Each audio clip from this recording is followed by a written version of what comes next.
We welcome you back to the Patrick Netherton Show right here on 1130, the Tiger 103.3 FM. We begin our Louisiana Division I football previews brought to you by the Pearl Shreveport Hotline. That is where we find one of our favorite guys in all of the Southland Conference, really all of coaching in general, Frank Scelfo, the head coach of the Lions. Coach, how are you, my friend?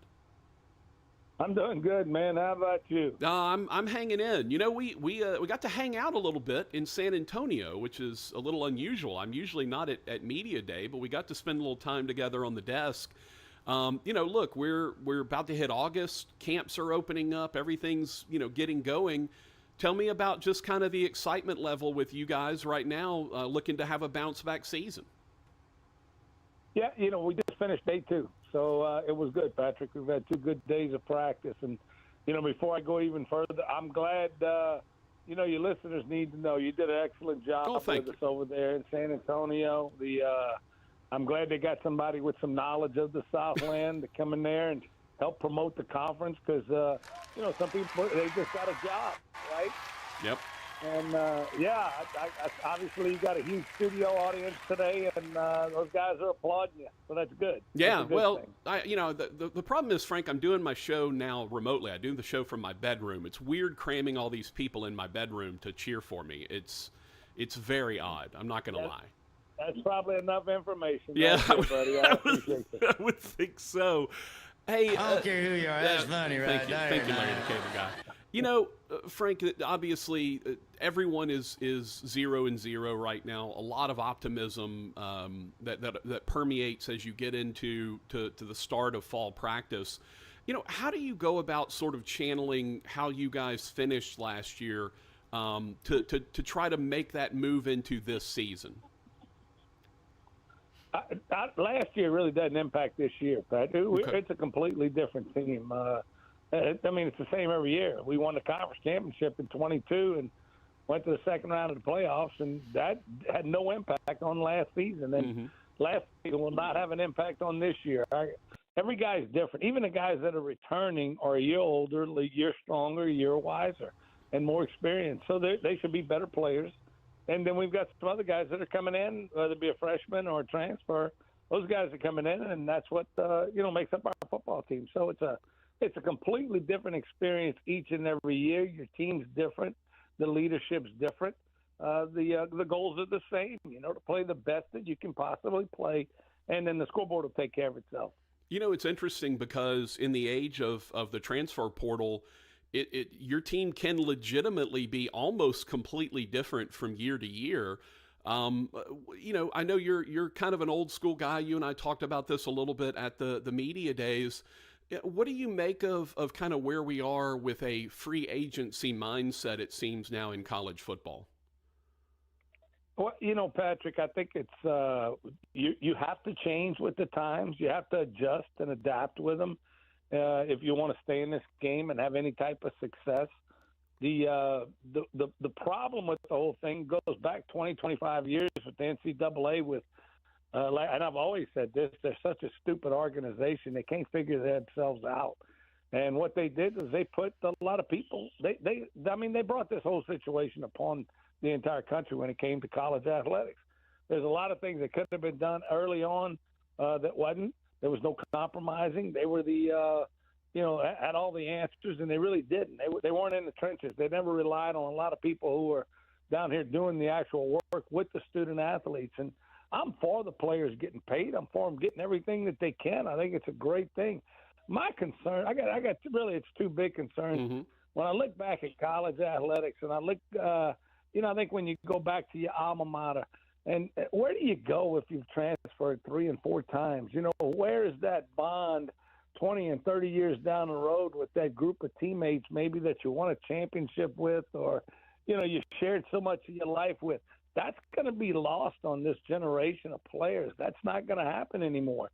And I think that's a shame. I don't think that's the right thing. I think there is a connection for alumni groups to be able to get together and celebrate their time at a specific school. And then, the other thing is that when guys transfer, it's hard to carry over all the hours that they've from a classroom standpoint. Mm-hmm. They're going to lose some classes. And think you're going to see some drops in graduation rates. And, the NCAA they still keep calling it student athletes, and that's a crock. We all know that's not the case. These guys they're going to try to make as much money as they can, as quick as they can, and which is fine. But I think it loses maybe the importance of having a degree, or maybe people are recognizing that a college degree might not be the way to go anymore. Make the money now and then find another avenue once you get out of school or finish up with school or move on from school to be able to go forward in life. But, I've got mixed feelings on the way they're doing some things. Some things have to come into play. We're going to have some structure here soon. I think these lawsuits are going to be settled. I think there's going to be some things coming down the pipe. At least that's what I'm hearing. We're in these meetings all the time, so you hear some things that could possibly be taking place, but it's still a lot of turmoil out there and a lot of unanswered questions. Yeah, I would agree with that. We're very much in a real transition time in college athletics. Talking to Frank Scelfo from Southeastern Louisiana via the Pearl Shreveport hotline. Coach, let's talk about the Lions coming up this year. You do get your trigger man back in Eli Sawyer, who split time last year with Zach Claymaw. Tell me a little bit about Sawyer, and look, you mentioned to us at Media Days, you're a huge proponent of a 2-quarterback system. You like having a couple of guys out there. Tell me a little bit about what you're expecting at that quarterback position. Yeah, I think what when you go back and you look, Eli last year just wasn't healthy. He couldn't get over the hump. He got hurt a little bit in camp, got banged up, got nicked in the Mississippi State game, the opening game of the year. Again, a different type of nothing season ending, but another nick in the South Alabama game, and it just kind of continued on. And he has got to stay healthy. He's very capable of leading us to where we need to go. He has got to stay healthy. But we've got a couple other guys who've shown out pretty good this summer and in the first 2 days of camp, and that's kind of exciting too. So, look, the quarterback position drives everybody's football team. Everybody knows that. But defensively, I think, is what's going to give you a chance to win championships. And our defense I thought we played well enough last year to keep us in games. We just didn't get it done on offense. And, that's been an emphasis as far as doing some things that we need to be doing to give us an opportunity in the fourth quarter to win these games that we had opportunities last year and we didn't get it done. Speaking of offense, your son is your play caller, your offensive coordinator now, Anthony, who we know at Northwestern State very well, was a coach there. What's that like having your son be on your coaching staff? And we always hear when players are coached by their fathers, there's always the talk of, or their mothers. The coach is always harder on me because we're related. What's that relationship like with you, as both professionally and personally? When you maybe are dealing, you've had him on the staff a couple of years now, like maybe when you're dealing with a struggle, there's adversity. How does that affect the relationship? It doesn't. I mean, both of us are professionals. This guy grew up in this business. We both did. And he's grown up in it. He's been in the locker room since he was a baby, just like I was, because my dad was a coach. So there's a way that you do things, and you do them the right way, and then you get the results that you want. He's a very bright mind in football that we're gonna implement. He's made a lot of changes. We're gonna do a bunch of things that we feel like is going to give us success based on the personnel that we have. His work ethic is second to none. The guy's never lost his whole life, and obviously I know that.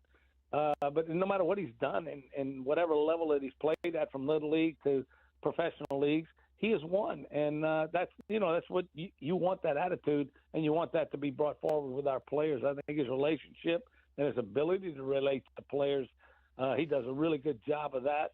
And they know that his competitive spirit and his competitive character. So from that standpoint, I think it's just a great move for us. It was. I'm excited about it. Obviously, I get to see my grandkids all the time. Right. And then my wife's happy, right? She's pretty excited about it too. And we all know about that deal. Happy wife, happy life. Correct. But I think that when you go through the process of you got to get guys who are capable of getting a job done, and he's more than that for us. Do you is there ever any point when his mom says, Frank, you may be being a little too hard on Anthony? Like, does she have to step in at any point in time? We've been married 39 years, and she kind of leaves that part to us. Okay, No, well, that's good.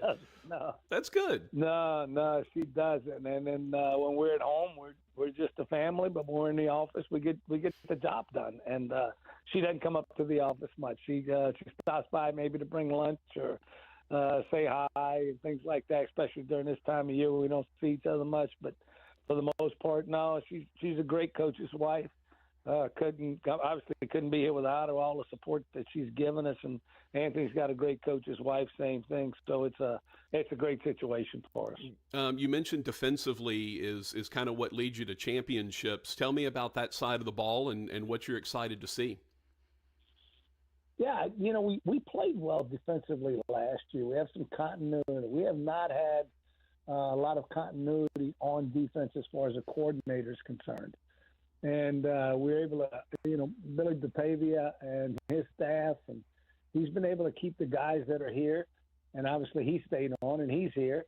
And because of that, we had some continuity and some things we were able to build on from one season to the next. And this will be his third year as a coordinator, and that's the part that I'm seeing. I'm seeing so many more things that are taking place, and then the growth of our players, understanding how broad this system can get. And then with that, schematically, we're good. But I think we've upgraded in a couple of spots. We got a little bit longer on the defensive line, a little bit more athletic and some more depth in the secondary. And I think our linebackers, although young, we run around pretty doggone good. So when you put all that together, you're looking at a more athletic, hopefully a more physical. We'll see how that thing turns out. Physical football team on the defensive side. But, Patrick, the thing that we can't overlook is that we've been great on special teams. Oh, yeah. And when you upgrade your personnel, you're going to upgrade your special teams. And I think that's where the impact is going to come, too, with the depth that we have on that side of the ball. So what are your questions / concerns going into this season with your squad? Everything. You got questions everywhere. Right, right. Look, here's the thing. With the way the world is, you don't know who you're playing from week to week either, right? You don't know early on in a season who has who's it used to be you could scout 3 or 4 weeks down the road to start a season off, and you knew personnel. He was a sophomore. He was the backup. He'll be the starter this year. This guy was a junior. He'll be a senior. You don't know who left and who came in. And then now you got to go search 20 different schools to find out new guys. Well, that's, that part there is kind of left us. So we got to be the best that we can be. I don't know what these other guys got. We'll start getting some, Tulane. We're going to break down them. They got a new coaching staff. They've had great success the last few years. They bring in a guy that's had a lot of success where he was at, one of the top young guys in college football. Yeah. Now he does a hell of a job.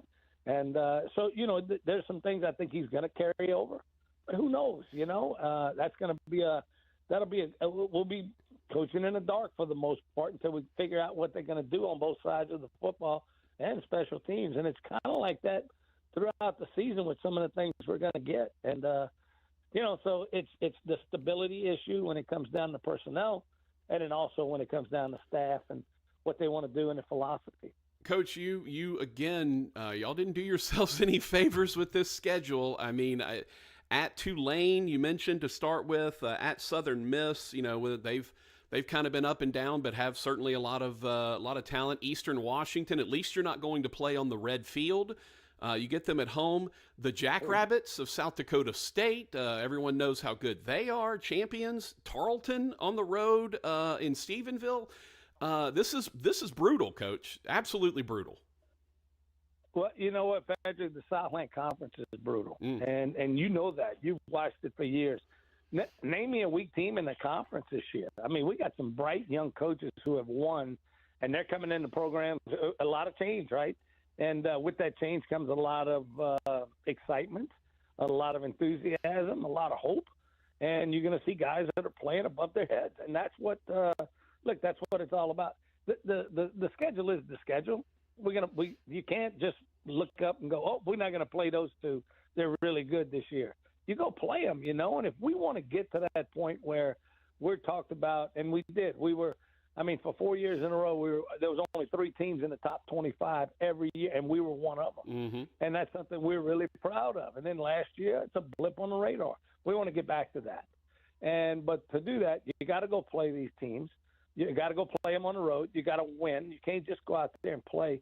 And then you got to play teams in the intersectional rivalries like having Eastern Washington. We went up there last year and played well. We didn't come out with the win, but we played well. But we got to win those games. And in South Dakota State, we know who they are, back-to-back national champions, played in the championship game 3 years in a row, got the large group coming back. They're number one.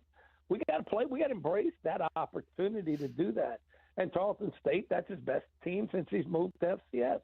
So they're going to be their top 15 team or 20 team, and they're going to be really great. It's a great atmosphere up there in Stephenville. But you know what? It might be a team we're going to see in the playoffs and might have to go there to play them. Well, why not do it now? Let's do it now. Let's find out who we are early on in the process, and then we jump into conference play. So there's nothing easy about anything that we do in this game of college football, but it's the same for everybody. You know, I want people to look at their schedule and go, we got Southeastern that week too. That's a good, oh boy. Yeah, damn right. We're pretty good too. That's certainly the hope, obviously, for everyone. I do have to ask, though, since you played at Eastern Washington, what's that red field like up close? It's red. I mean, that's what it is. It's red. Coach, I'm on the record. Look, I am 100% on the record. I don't like the stripes in Conway at Central Arkansas. You've obviously been there before. I don't like the blue field at Boise. I don't like red fields. I don't like the gray field at Eastern Michigan or whatever. Like, I don't like any. I want green of some description on a football field. That red field makes me want to stab my eyes out, and I can't imagine what it looks like up close. Well, when you're playing on it, it looks no different than anything else. It's just a field. They don't, what's so funny is the people will tell you how much of an advantage it is for them because they wear all red and they play on a red field, and you go, shoot, you can't find them. And I go, really? Okay, well, we're going to be in all green, and we're going to play on a green field. Yeah. We're going to have the same advantage that they have? I mean, what the hell is that logic all about? Yeah. You got to go play the game. I mean, none of that makes a difference. It's different. It takes you a few minutes to get adjusted, and then after that, you're good to go. It's, it's kind of like a trademark, and that's pretty good. Well, you know what? Our field's green. Our colors are green. We're going to be in all green when we play them. So maybe they can't find us either, right? I don't know. Can I make a suggestion? And Rogers Hampton, my producer, knows exactly where I'm going with this. Have you ever thought about just wearing camouflage uniforms so no one can see you? No. Well, that's what we're going to do. Rogers, you got to quit drinking on the job. But look, man, we're gonna be in all green uniforms, and we're gonna play on a green field. We've got a huge advantage. They won't be able to find us. I love it. Come on, I love it. It's like the old. I can't remember what was the Harvard maybe back in the day that sewed brown football shaped patches on their uniforms so that they all looked like they had the football. I love that. Like I love this idea. I love this. All green on the green field. When Eastern Washington shows up, they'll never be able to see you, Coach. I love it. Yeah. We should have a huge advantage, right? I mean, look, we played up at Boise when I was at Louisiana Tech. We used to go to Boise, and they wore all blue on the blue field, and everybody raised hell about it. And you just start shaking your head. I came from Tulane, and we used to wear all green at home, and that was in the Superdome, and that was an all green field. I don't think there's an advantage one way or the other. I think it's their trademark and what they want to do. I'm more traditional. I'm like you. I do like the green fields. I like, I'm not a. That's kind of different. All the things that you mentioned. But I mean, it is what it is. You go play. Yeah. Last thing, Coach, the Southland Conference. You know, you've been in the league. You're the second longest tenured coach in the league behind Rebo and Nichols, and you've seen the league go from a bunch of teams and then teams leaving, and it looked like the league was on life support. And now it's one of the strongest FCS leagues in the nation, with all the folks that are coming in, and then you add UT Rio Grande Valley next season as a football playing member. I'm just curious about where you feel like the conference is as a whole after this long journey that they've been on? I think we're on pretty solid ground. I think Chris Grant, the commissioner, has come in and kind of stabilized things for us. And now you're seeing some guys looking around going, maybe we should have never left this. That's what happened to Lamar and UIW and Stephen F. Austin. Look, Pat, you and I both know those people that run those schools, whether presidents, athletic directors, I know they're real smart people in the book, but they're pretty stupid when it comes to this stuff. And they made some stupid-ass decisions to go take their teams and stick them out there in the WAC and have tennis traveling and baseball traveling and volleyball traveling without looking at the financial ramifications of this whole thing. We got a great footprint in the Southland Conference. It's very competitive. We've got some rivalries that are built in. It's easy travel for the fans, the parents. There's recruiting wars that take place in between schools. There's a lot to love about this conference, and I think that's what lends itself to the competitive nature of the entire thing when it comes to week in and week out and watching the conference standings move. I don't think you're ever out of it, and I don't think you ever clinch this thing. We go into Nichols' game. I think it's every year one of us is in it, or the game determines who's in it to win it. And it's just I like the trajectory of where we're going, and I can see the conference growing maybe by 2 more teams, whether it comes from Arkansas or comes out of Texas. Nobody knows, but I don't know if we can grow that much more. If we do, maybe it's a divisional thing, but I think we're solid now. I think our footprint is really good, and where we want to go, our leadership is taking us there. Well, it's a hashtag Gas Tank League, Coach. Certainly that's the case. Yeah. Don't have to get on a plane to go to play any conference games, that's for sure. Frank, you're the best, as always. We do appreciate your time. By the way, you have no idea just how accurate you are when you said Rogers may be drinking on the job. That does happen from time to time. He does enjoy a little Budweiser every now and then. Brother, best of luck this year. Obviously, we love having you all and having some success and getting to chat with you. And best of luck through fall camp.